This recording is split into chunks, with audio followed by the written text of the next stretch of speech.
ការប្រឡងសញ្ញាបត្រមធ្យមសិក្សាទុតិយភូមិឬប្រឡងបាក់ឌុបដែលមានរយៈពេល2ថ្ងៃនោះចាប់ផ្ដើមថ្ងៃទី1ហើយនៅថ្ងៃច័ន្ទទី4ខែសីហានេះបេក្ខជនប្រុសស្រីមួយចំនួនក្នុងឯកសណ្ឋានអាវពណ៌សបានក្រោកពីព្រលឹមម៉ោងមិនទាន់6ផងនោះត្រៀមលក្ខណៈរៀងៗខ្លួនទាំងសម្ភារៈសិក្សាចាំបាច់និងអាហារពេលព្រឹកខ្លះទៀតទៅប្រមូលផ្ដុំគ្នានិងដណ្ដើមគ្នាទិញប្រូយ៉ុងនៅឯផ្ទះថតចម្លងដែលមានទីតាំងមិនឆ្ងាយប៉ុន្មានពីមណ្ឌលប្រឡងលោកសនជ័យមន្ត្រីសម្របសម្រួលបណ្ដាញរួបរวมដើម្បីគណនេយ្យភាពសង្គមប្រចាំអាស៊ីបូព៌ានិងប៉ាស៊ីហ្វិកដែលមានដាក់ភ្នាក់ងារសង្កេតការណ៍តាមមណ្ឌលប្រឡងមួយចំនួនដែរនោះថ្លែងថាលោកមើលមិនឃើញថាមានភាពមិនប្រក្រតីអ្វីគួរឲ្យកត់សម្គាល់ជាដុំកំភួតនៅឡើយលោកថាការប្រឡងមានការរឹតបន្តឹងតែនៅតែមានករណីតិចតួចដូចជាការលួចយកទូរស័ព្ទ smartphone ចូលទៅក្នុងបន្ទប់ប្រឡងមានការលួចមើលប្រូយ៉ុងខ្លះៗជាមួយគ្នានេះក៏មានអនុរិយមួយចំនួនពោលពាក្យសម្ដីឌឺដងដាក់អ្នកសង្កេតការណ៍មកពីអង្គការមិនមែន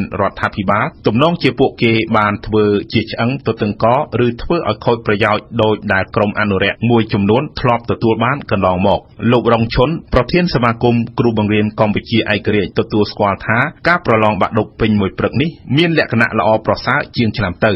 ជាមួយគ្នានេះលោករស់សាលីនអ្នកនាំពាក្យក្រសួងអប់រំបានថ្លែងដែរថាការប្រឡងពេញមួយព្រឹកថ្ងៃច័ន្ទនេះដែលមានវិញ្ញាសាភូមិវិទ្យាប្រវត្តិវិទ្យាគីមីវិទ្យានិងជីវវិទ្យានោះមានភាពមិនប្រក្រតីតិចតួចលោកលើកឡើងថាអនុរិយបានចាប់ភ្លាមនៅទូរស័ព្ទដៃ smartphone ចំនួន4គ្រឿងគឺ2គ្រឿងនៅមណ្ឌលប្រឡងខេត្តកំពតនិង2គ្រឿងទៀតនៅខេត្តបាត់ដំបងករណីនេះត្រូវលោករស់សាលីនបញ្យល់ថាមិនមានទោសពីអ្វីទេខណៈដែលមានការរឹបអូសទូរស័ព្ទដៃមុនការប្រឡងប្រព្រឹត្តទៅប្រធានមណ្ឌលក៏បានដកហូតទូរស័ព្ទដៃរបស់អនុរិយម្នាក់ភ្លាមដែរនៅខេត្តកំពតដោយឡែកបេក្ខជន2រូបនៅខេត្តកណ្ដាលនិងស្វាយរៀងត្រូវបានដកហូតសិទ្ធិប្រឡងដោយសារបន្លំឲ្យបងប្អូនបង្កើតទៅប្រឡងជំនួសរីឯអ្នកប្រឡងជំនួសត្រូវសមត្ថកិច្ចឃាត់ខ្លួនជាមួយគ្នានេះការបែកធ្លាយវិញ្ញាសាដែលគេនាំគ្នាបង្ហោះតាមប្រព័ន្ធ Facebook នោះត្រូវបដិសេធដោយរដ្ឋមន្ត្រីក្រសួងអប់រំភ្លាមដែរថាមិនត្រូវដោយវិញ្ញាសារបស់ក្រសួងឡើយសូមបញ្ជាក់ថាបេក្ខជនដែលត្រូវប្រឡងសញ្ញាបត្រ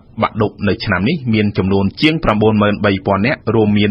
151មណ្ឌលនិងចែកជាជាង 3,000 បន្ទប់នៅព្រឹកនេះដែរលោករដ្ឋមន្ត្រីក្រសួងអប់រំហងជួនអរុនក៏បានចូលរួមបើកវិញ្ញាសាដោយផ្ទាល់